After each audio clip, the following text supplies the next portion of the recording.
I guess I could go straight with the news. The first one is the kind of article that quite literally everyone has been sending it to me, either this version or the sloppy translation published by the Daily Mail, sloppy and incomplete. Yes, I've seen it. I think I've got like 30 people at the very least on the email, on Twitter, on IRC, on YouTube, everyone. Man, you have to make a video about this. No, I won't because I don't have the time to make a video about it. But at the very least, I can translate it so everyone gets the proper context without the cuttings made either by the far left venues or the far right venues. So, I'll read it in its entirety. Coming from NRK, jeg ble voldet av en mann. I was raped by a man. And goes like this. I'm a heterosexual man who was raped by a Somali asylum seeker. My life fell into gravel, but now I feel guilt of him being sent out of the country. How is it to be a man and raped? How is it to be a young SVer, feminist and anti-racist, and raped by a Somali man? I feel like such a cartoon robot that is overloaded, that the head explodes. I did not know how to respond, so therefore I pretended to be okay. I turned off and became numb and felt nothing for nearly 5 years. This was all helped by cannabis and drunkenness. For the record, Ed Svier is a member of the Sosialistisk Venstrepartiet, which is the leftist socialist party in Norway, formerly the Communist Party, of course. Back to the article. A few years after the rape happened, I was in a conversation group with others who have also experienced rape at a research center for rape victims. It was quite shocking for me to hear their stories because mine becomes a success story in comparison. Many had lost friends when they told about it. Others would never tell either friends or family. Several of those who filed charges experienced not being believed by the police and that the investigation had been dropped. Their experiences correspond probably better with the media than my story. I was riding in an ambulance right to the rape reception center at the emergency room in Oslo, and there were all kinds of all kinds of samples were taken by caring nurses. I also got to talk to a psychologist who was on duty until I was fetched by my father. The day after, I heard that the police had searched with dogs and helicopters. My room was ransacked by crime scene investigators, and I had fingerprint ink on the desk for months afterwards. They managed to secure both DNA and fingerprints. Police interrogation, I saw it as absolutely as it should have been. I told the policeman my story, and I was listened to. He was aware that this was an important issue for them. About half a year after that, the same policeman called and told me that they had received guarantees that the fingerprints of a person who was arrested for having a knife in a public place, matches the one of my assailant. The trial went well. The perpetrator claimed that what had happened had been voluntary, but all the circumstances left very little doubt about the question of guilt. He was sentenced to 4 years and 6 months in prison. Sometime before the completion of the sentence, I received a call when I was at work. It was one of the prison officers who told me he would be sent straight to Trandum and then out of the country. I was a bit taken by surprise by how much it was to get this message, but I remained calm enough to tell the manager that I had to go. The tears came the moment I sat in the car. I felt a relief and joy that he was going away forever. I felt that the Norwegian government took the responsibility to exercise the ultimate revenge like an angry father confronts his child's abuser. But I also got a strong sense of guilt and responsibility. It was I who was the reason why he should not be left in Norway anymore, but rather be sent for a very uncertain future back in Somalia. He had already served his sentence in prison. Should he now be punished again, and this time much harder?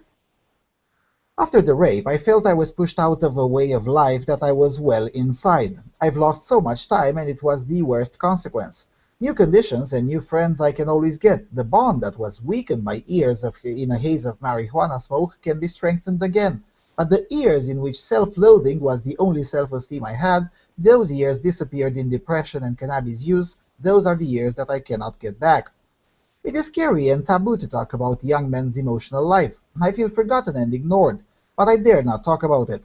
I'm afraid of attacks from all sides. I'm afraid that no girl would want me and that other men would laugh at me. Afraid that I'll be perceived as anti-feminist when I say that young men who are struggling should get more attention. But what the hell? We're struggling. We must be seen. Men and boys learn that it is okay to talk about their feelings, but then boys and men are ignored. For me, it resulted in years of depression, abuse, loneliness, and isolation. When I saw that NRK searched for participants for a documentary about young people with mental disorders, there were many reasons why I signed on. Most I signed up, sorry. Most were completely personal and selfish. I would tell my parents about substance abuse problems, and this as a way to force it forward. By standing up publicly, I gave myself no choice. But I would also get an external motivation to be able to achieve my goal. I would make them more real and binding. I was aiming to stop the use of marijuana and begin the studies again and be active socially. I also had another reason to join that program. I wanted to break with the generalized perceptions that rape victims are always women and that one is ruined for life after rape. I am a heterosexual man, and I was raped by another, presumably heterosexual man. To understand how this can happen requires that one must think a little past the first prejudice tank. I've learned that the culture in which the rapist comes from is so totally different from ours, and here comes the cucking. In his culture, sexual abuse trades are mostly about power and less about desire. It is not regarded as a homosexual act, being for the one exerting power and doing the raping. I do not feel anger towards my abuser, and it is incomprehensible to many. But I have to some extent chosen to accept that he is responsible for his actions. This was difficult, for I see him most as a product of an unjust world, a product of an upbringing marked by war and deprivation. I stand rock solid in my opinion that people like him need our help. I want us to continue to help refugees with such a background. I have been a victim of an injustice and a dark part of the world that we are largely shielded here at home. But I have yet reconciled myself that it happened to me here in Norway. For I am a human being first and not a Norwegian. No, I'm part of the world, and the world is unfortunately unfair.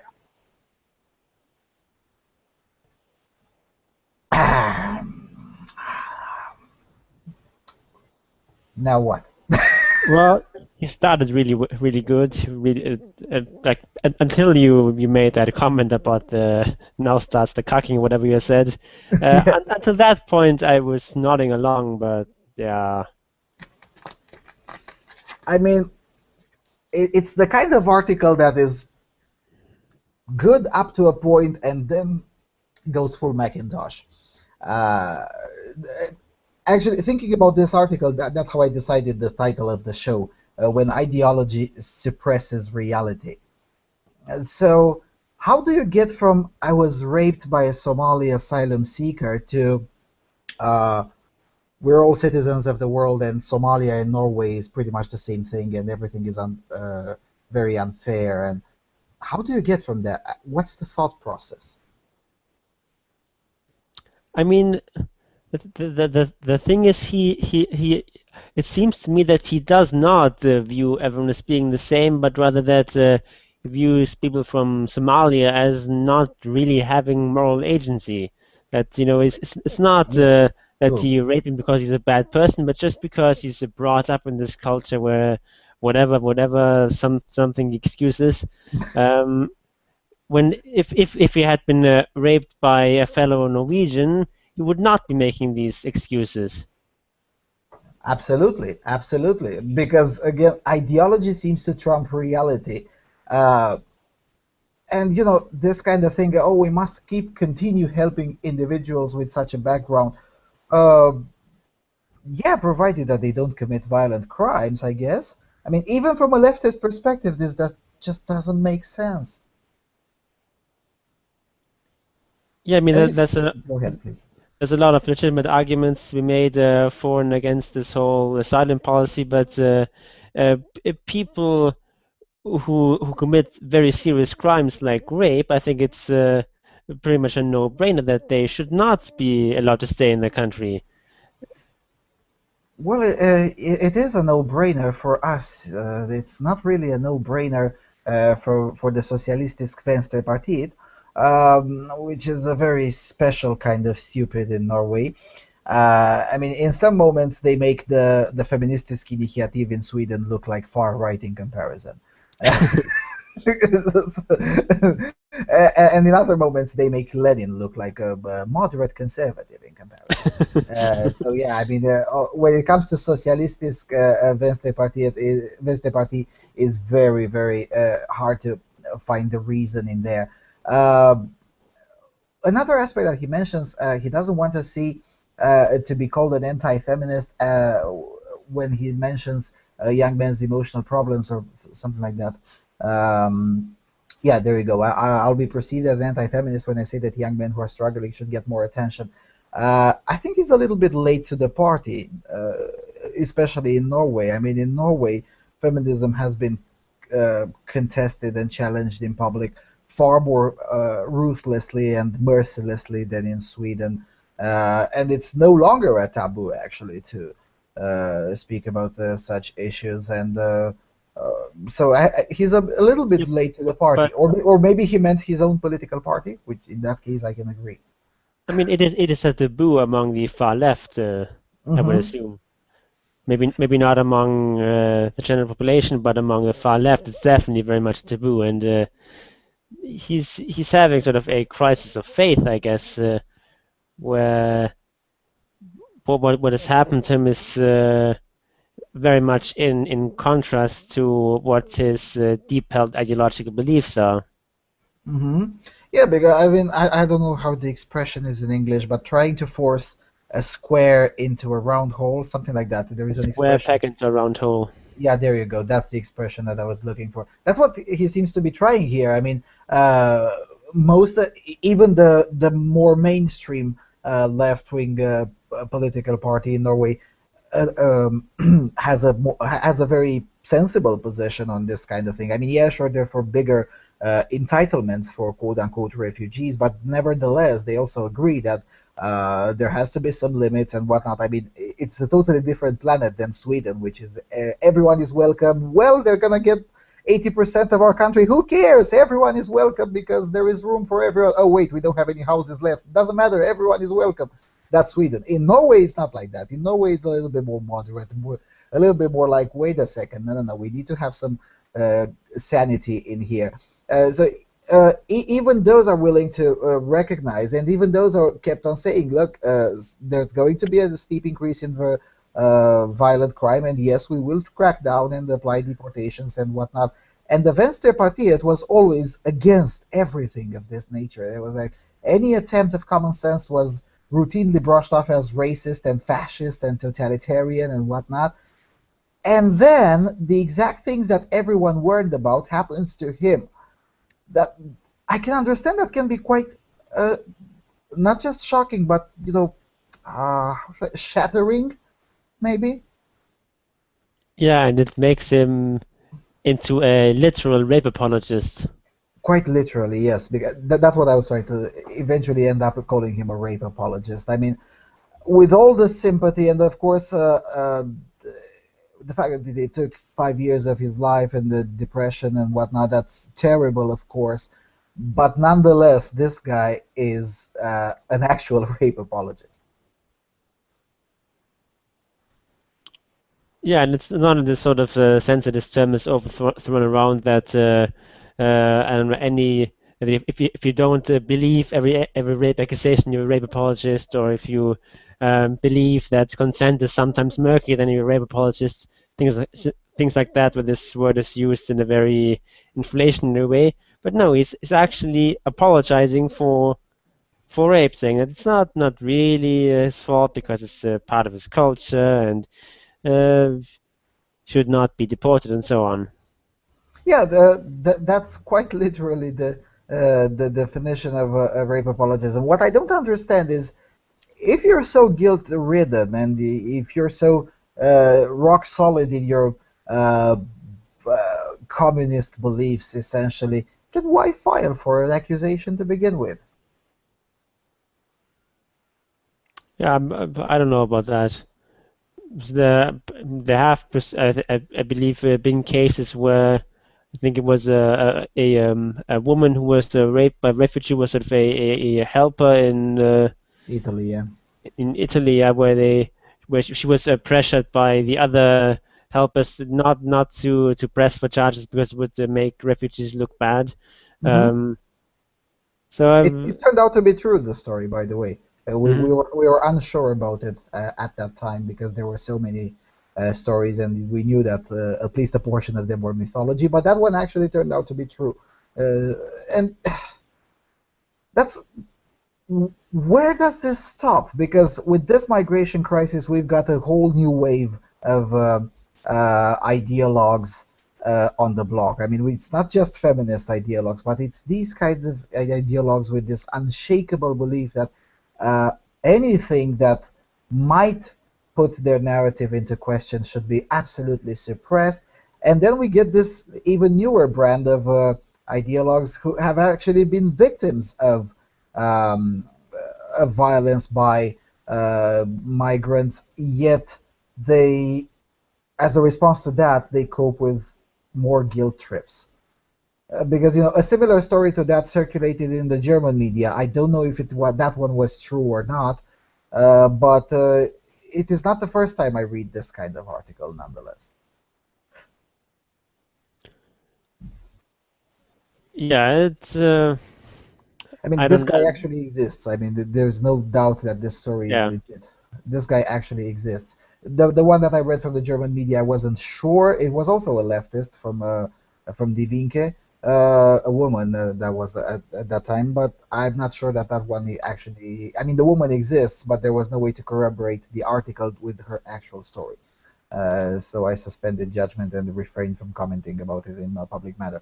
But it seems that these kinds of people actually do exist, and what I'm aiming here is some clues over how their thought process works. How far would they be willing to go? Because if they're willing to go far enough, they're quite dangerous.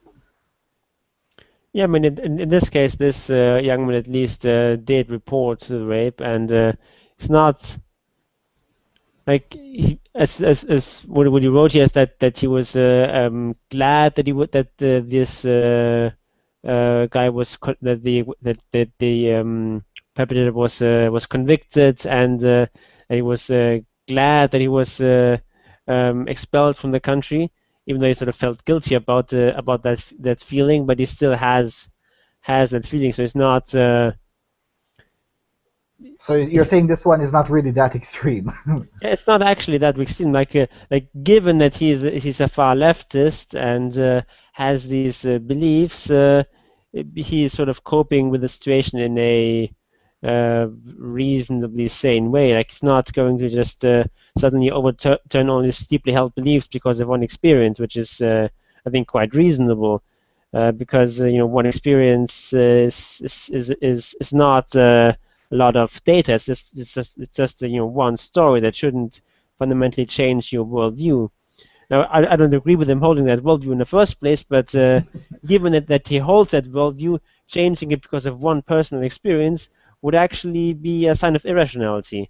So I guess in this way, I have to commend him.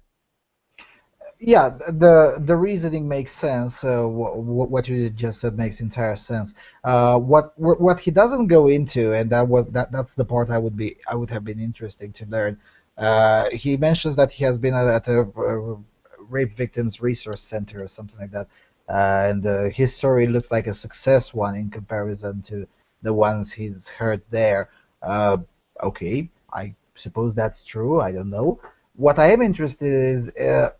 How many others that have been victimized in a similar manner has he been able to meet in some way, shape, or form? I mean, given that he believes in these resource center things and he admits that he's been through several of them, I I don't know, has he never met anyone else in a similar situation? Because Norway is not a big country, and if you get victimized and you meet 12, 20 or 30 other people in a similar situation, that's already data by Norway standards. Because Norway is a small country, and most of the populace lives around the Oslo area somehow. So if you get 20 people in the Oslo area in the same situation as you, it's already a problem. Yeah, but I mean, presumably most of these people who have been raped have not been raped by refugees, but Yeah, That's the presumption, but I don't know if it's true. That's what I would have been interested to find out, and Yeah, yeah. I've still been able to find that kind of data, which is odd because the Norwegian government isn't known for censorship. But for now, there is no data on that regard. Neither that it is not happening, nor that it is happening, but at a lower date. Sorry, rate. They just haven't published. Hmm. Yeah. Okay, so that's essentially the article that's now going viral via the Daily Mail with their sloppy translation. I presume that there will be quite a lot of talk about it if throughout the weekend everyone will read or listen to this recording, and there will be quite a lot of discussion. Until then, let's get to the next one.